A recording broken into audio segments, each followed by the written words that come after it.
काल शक्ति की वापसी ने धर्मपुर को झकझोर दिया था।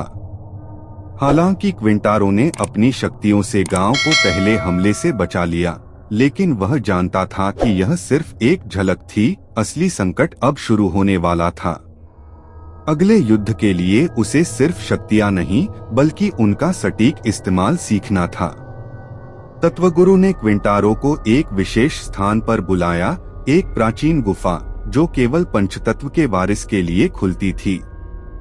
जैसे ही क्विंटारो गुफा के द्वार के पास पहुंचा, पांचों तत्वों के चिन्ह अपने आप चमक उठे, जल, अग्नि, वायु, पृथ्वी और तकनीक।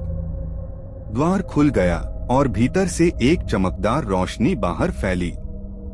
गुफा के अंदर का दृश्य दिव्य था।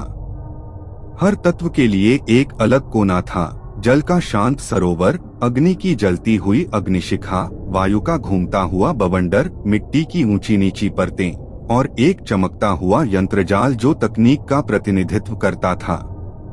तत्वगुरु बोले, अब तुम्हारा असली प्रशिक्षण शुरू होगा। पहले हम शुरू करेंगे अग्नि से। अग्नि केवल विनाश नहीं, ऊर्जा और पुनरुत्थान की शक्ति है। इसे समझो, इसे महसूस करो। क्विंटारो ने अग्नि के सामने बैठकर ध्यान लगाया। शुरू में उसकी त्वचा गर्म होने लगी, पसीना बहने लगा, पर उसने ध्यान नहीं तोड़ा।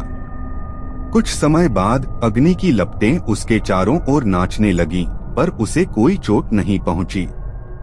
वह आग के साथ एक हो गया। उसने महसूस किया कि क्रोध को नियंत्रण में लाकर अग्नि को ऊर्जा में बदला जा सकता है। फिर उसने अग्नि शक्ति से एक बंजर भूमि को उपजाऊ बना दिया।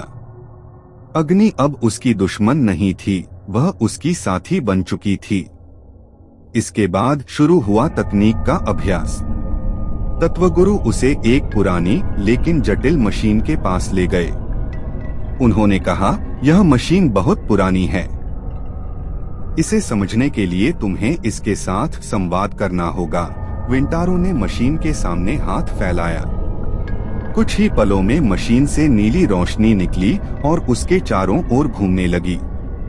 क्विंटारो ने अपनी आंखें बंद की और मशीन की धड़कनों को महसूस किया। वह उसके अंदर के तारों, गियर और ऊर्जा प्रवाह को समझने लगा।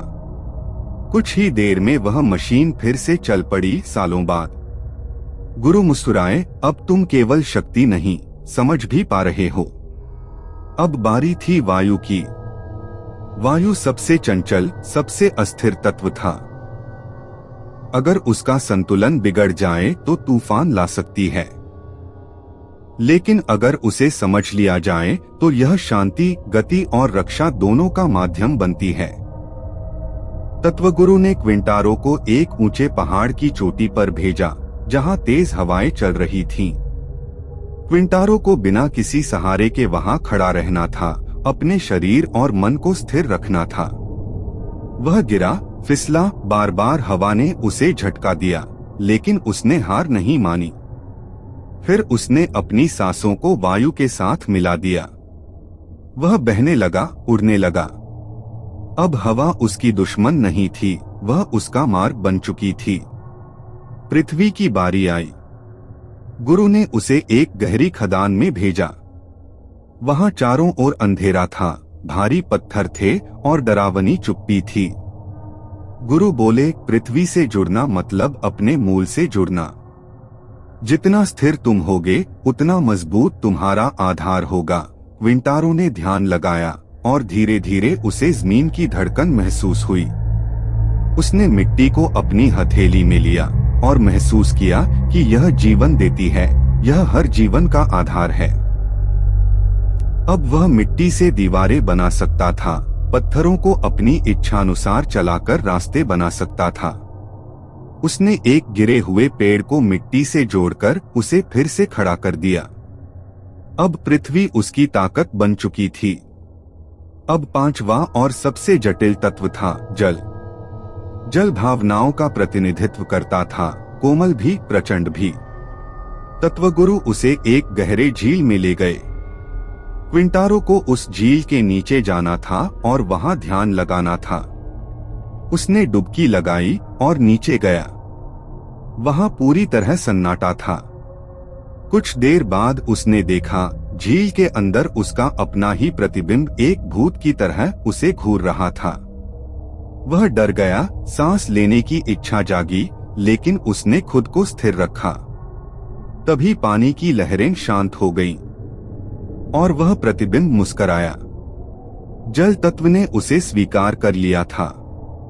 अब वह पानी को किसी भी आकार में बदल सकता था। वह नदियों की दिशा मोड़ सकता था, पानी से ढाल बना सकता था और किसी को बिना छुए शांत कर सकता था। प्रशिक्षण के अंत में तत्वगुरु ने उसे पंचतत्वों की मुद्रा सिखाई, 5 उंगलियों से एक विशेष संकेत जिससे सभी शक्तियां एक साथ सक्रिय होती थीं। पर गुरु ने चेताया, यह मुद्रा तभी उपयोग करना जब अत्यधिक आवश्यकता हो, क्योंकि इससे तुम्हारी सारी ऊर्जा एक साथ बह जाएगी। प्रशिक्षण पूरा होते ही गुफा के ऊपर आकाश में एक गूंज उठी, बहुत अच्छा पंचतत्वों के योद्धा, लेकिन अब मैं तैयार हूँ। यह काल शक्ति की आवाज थी। गांव की दिशा में अंधकार फैल रहा था। पेड़ मुरझाने लगे, हवा भारी हो गई, पानी में फिर से गंदगी आ गई। क्विंटारो ने अपनी आंखें बंद की, पंचतत्वों को अपने अंदर महसूस किया और तैयार हुआ। अब वह केवल एक बालक नहीं था, वह था संरक्षक।